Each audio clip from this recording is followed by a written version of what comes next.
Jadi kalau ada yang masih berpikir bahwa Pak Haji Aziz itu jong, gitu ya, nggak bisa nyalon, itu dia harus dibangunkan itu, jangan tidur terus, gitu ya. Jadi kalau boleh saya katakan hampir 98% gitu ya, SKPKB sekali lagi mudah-mudahan insya Allah akan turun ke Pak Aziz Haris, berupaya untuk mengajak partai yang lainnya, misalkan Golkar, PAN, termasuk PKS gitu ya. Saya atas nama bagian dari tim Pak Aziz, dan sekarang sudah dengan Pak Haris ya sebagai bakal calon wakil bupatinya, sudah bisa memastikan bahwa Pak Haji Aziz itu akan ikut dalam kontestasi Pilkada Kabupaten Tasikmalaya 9 Desember 2020 nanti. Jadi kalau ada yang masih berpikir bahwa Pak Haji Aziz itu jong, gitu ya, nggak bisa nyalon, itu dia harus dibangunkan itu, jangan tidur terus, gitu ya. Kira-kira begitulah. Itu yang pertama, bahwa bisa dipastikan partai politik pengusung pencalonan Pak Aziz itu sudah ready.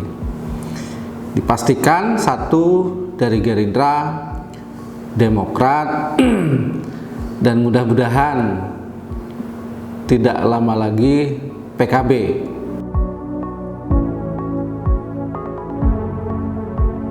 Sampai hari ini kita sangat optimis, kita meyakini langkah-langkah yang dilakukan oleh beliau ini insya Allah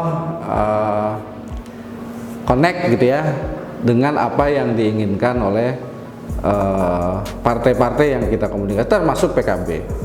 Jadi kalau boleh saya katakan hampir 98% gitu ya, SKPKB sekali lagi mudah-mudahan insya Allah akan turun ke Pak Aziz Haris.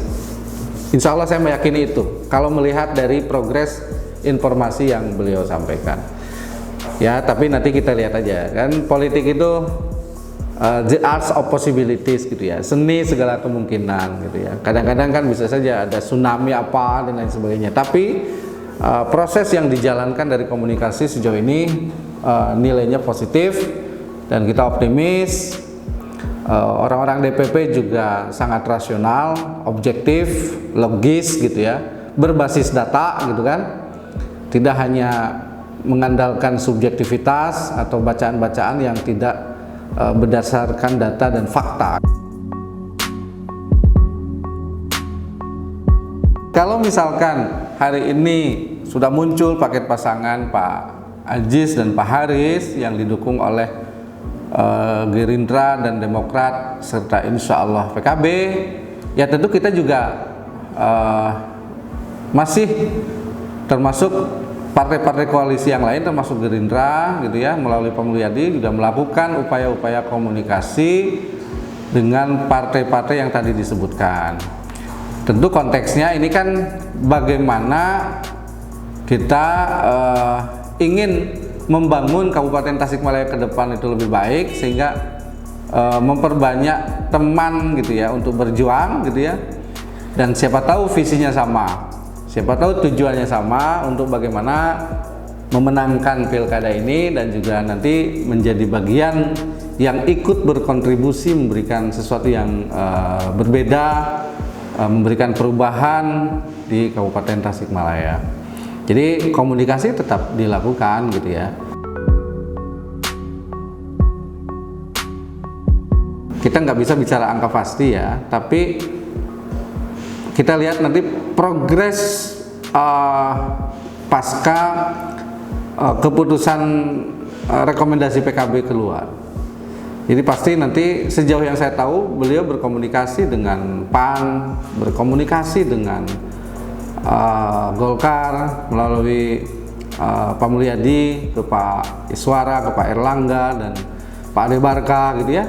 Terus kita komunikasi. Karena ya sejatinya politik itu kan bagaimana kita berkomunikasi gitu ya.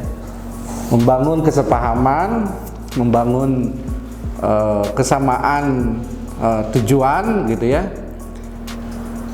Supaya masing-masing partai itu secara berkeadilan gitu ya. Kalau kita gabung ini bagaimana formulasinya, kalau misalnya partai ini gabung bagaimana formulasinya, terutama yang berhubungan dengan konsep pemenangan dan konsep bagaimana jalannya pemerintahan ke depan ini bisa dilakukan dengan baik gitu ya, dengan lebih mencerminkan semangat kebaruan dan semangat pembaharuan.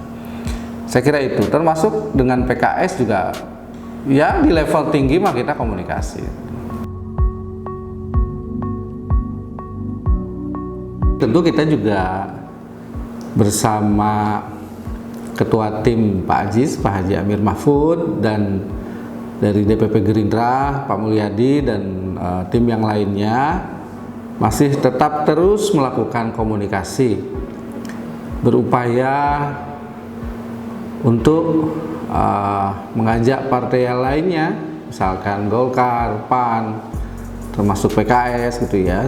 Karena semakin banyak teman itu semakin terbuka peluang kita untuk bisa memenangkan kontestasi pilkada ini, dan juga terbuka peluang untuk mempermudah bagaimana proses perbaikan, proses menuju kemajuan Kabupaten Tasikmalaya yang lebih baik nanti ke depan bisa lebih mudah terwujud.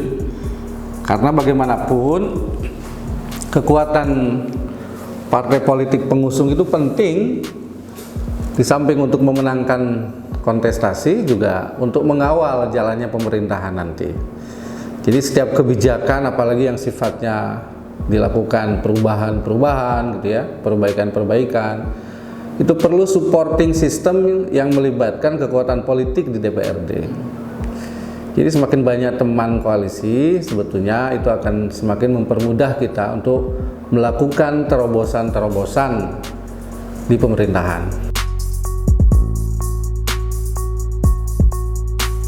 Ketika sudah muncul keputusan seperti itu, maka desain komunikasinya adalah desain yang tadi saya sampaikan. Ketika misalkan Golkar gabung nih, formulasi kesepahamannya seperti apa?